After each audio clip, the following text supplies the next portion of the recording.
A federal judge on Tuesday continued to block a sweeping freeze on federal funding, a key move of the Trump administration as it reviews government spending to ensure it aligns with his policies.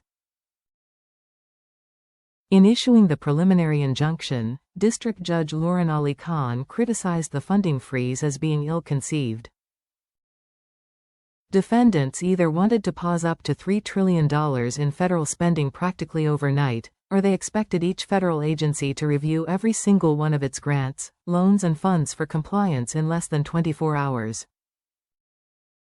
The breadth of that command is almost unfathomable, Ali Khan, a President Joe Biden appointee, wrote in her order. Either way, defendants' actions were irrational, imprudent and precipitated a nationwide crisis.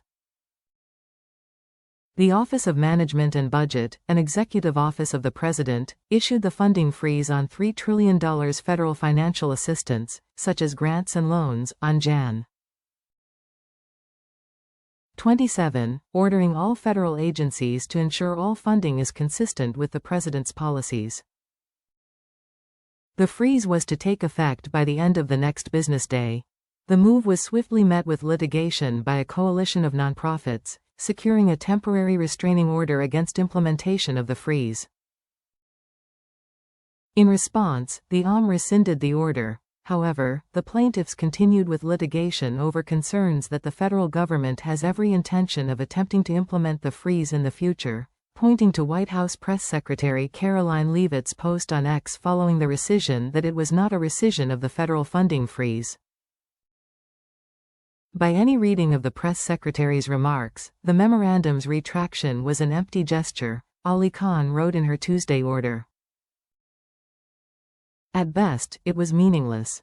At worst, it was a brazen attempt to deprive the court of jurisdiction without actually altering course.